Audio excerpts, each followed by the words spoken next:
Hi, my name is Cleto Costa McKillop, and I am the writer and director of our short animated film, Kintsugi. The film tells a story of a traditional lucky cat in Japan who feels jealousy and self-doubt when a shinier, modern lucky cat is placed at the business next door.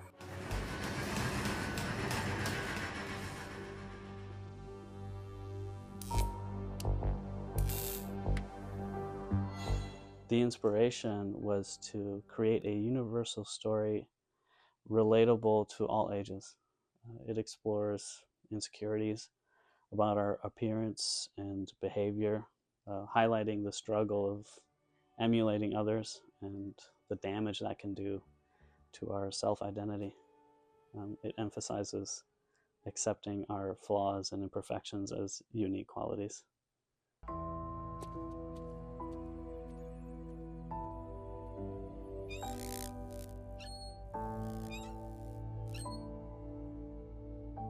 We aim to convey this concept from a youthful perspective. Setting the story in Tokyo was intentional due to its beautiful contrast between old and new, traditional and modern, a perfect stage.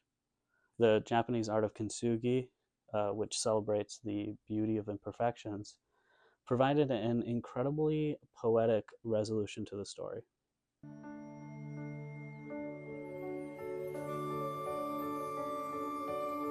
I envisioned a close-up, beautifully lit, intimate film inspired by city light photography and urban lighting. We worked with a incredibly small team of people, super talented artists. I wrote the film with Quinn Blackshear and collaborated with Christian Acosta McKillop and Raul Garcia, who were instrumental in bringing the vision to life. Hi, my name is Christian Acosta McKillop, and I'm the producer of Kintsugi. In terms of the style of Kintsugi, we really wanted a traditional 2D animation, but with a 3D feel. So we decided on a highly rendered hand-painted film with a focus in lighting and camera motion. So we wanted the camera person to seem like they were actually in the 3D space. And we also wanted to use the camera lens to blur the background, creating a bokeh effect, making the characters more intimate with a little bit more forced perspective. We were absolutely springboarding off the painting techniques we have developed in our previous films, the Little Things and Moon Melody. And we just wanted to develop it further in Kintsugi, and really getting that 3D feel was our main goal for this traditional 2D animation.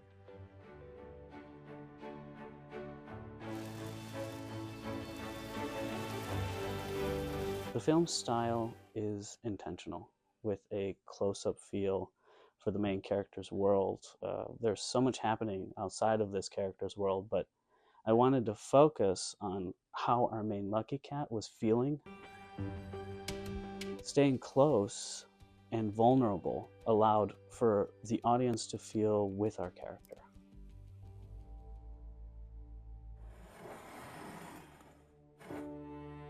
The process involved creating everything frame by frame in Photoshop.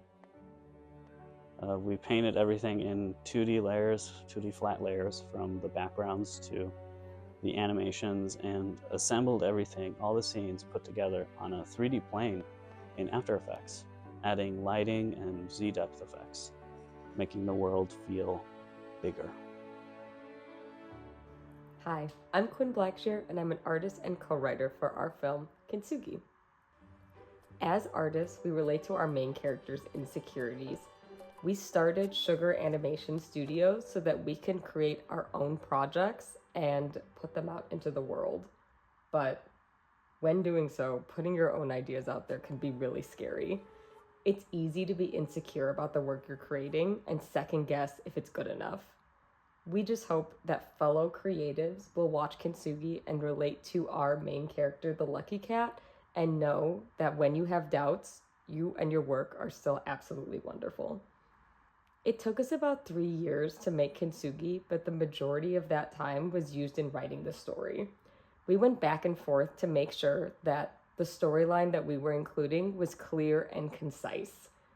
But it's really easy to add extra elements to your stories that may not actually be serving the main story plot at large. At one point, we had our lucky cat be a dad, and he had 3 really cute lucky kittens. We still think about them, we miss them, but unfortunately, they just weren't helping to the greater story at large. As one of the artists that created Kintsugi, the most valuable part of the process of creating it for me was being able to, at the end, see the final film playing in a theater and know that it was something that me and my friends created together.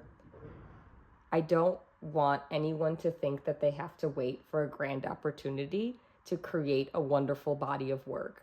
Know that you can go out there and you have the power to create magic.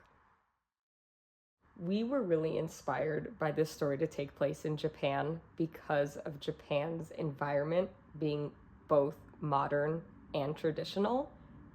But we really wanted to make sure that the elements we were creating were true to Japan. We ended up hiring Japanese consultants to make sure that what we were including in the film was authentic, because that was really important to us to drive the final story home.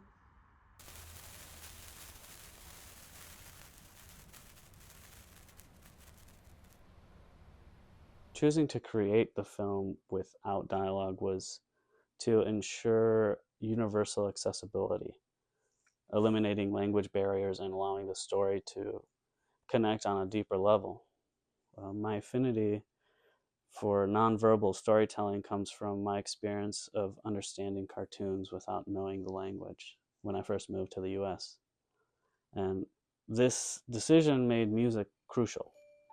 And the composer Sergio de la Puente crafted a beautiful orchestral piece that guides the viewer through the array of emotions the main character experiences.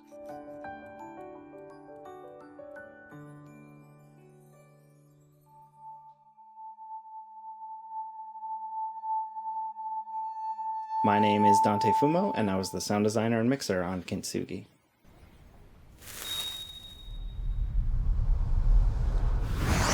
One of the best things about animation from a sound design perspective is that it's a completely blank slate. So unlike with a film where you have production sound to worry about and noise and everything, there's none of that with animation, aside from dialogue, which we didn't have any of on Kintsugi. So I was pretty much able to build the sound of the world exactly how I wanted it from scratch, using as many or as few layers as I needed to create the mood of every scene. The flip side of that is that if you want things to sound realistic, you have to get really, really detailed. So not only did I have to find authentic field recordings from urban areas of Tokyo and Kyoto, but I had to find ones with the right level of activity going on for each individual scene, remove any audible dialogue that was in the background, and then augment those with spot effects like footsteps or a scooter passing by in the distance to make it feel more alive and immersive. On a short like this, where there's no dialogue, every other sound becomes so much more important, and every other little detail helps sell the emotion of that moment. For example, in the beginning, when the bowl is being fixed, I had the opportunity to do some really detailed, intricate sound design of just kind of gently touching pieces of clay and porcelain together, doing a little bit of brushing and scraping and things like that to give you the sense of this object that was just broken being lovingly restored. And then immediately after that, we hear the chef kind of go back to work, doing some light prep in the background as the lights flick on outside. The city starts to slowly come to life, and it just kind of gives you this sense of calm and peacefulness and predictability that is about to be shattered by what happens next. My favorite sound design moments were the fire and then the aftermath of the fire.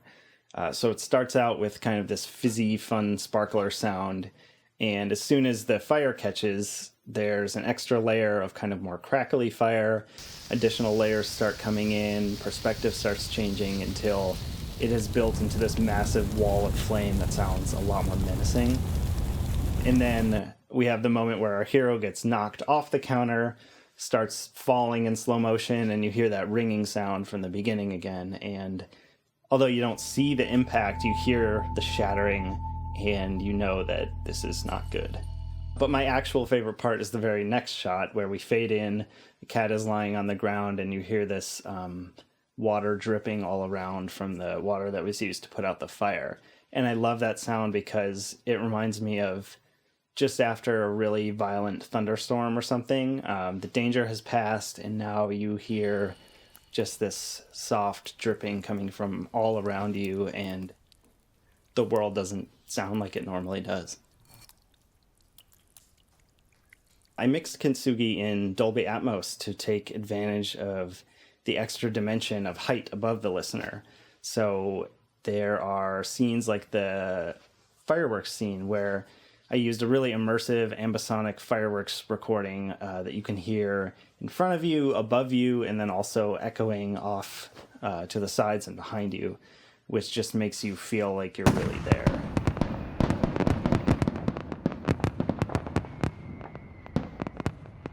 There's also the scene where our hero goes down to street level, and in that scene I put in a motor scooter pass by that comes from behind you, goes off to the side, and then kind of disappears into the distance that way. And it's positioned slightly above ear level to really give you the sense that you are down there at street level with our tiny little hero. And all of those things fold down nicely into the stereo and surround mixes just to give you this kind of extra sense of space, but it really comes alive in the Dolby Atmos version, so hopefully you'll be able to hear that soon so you can feel as immersed as I was when I mixed it.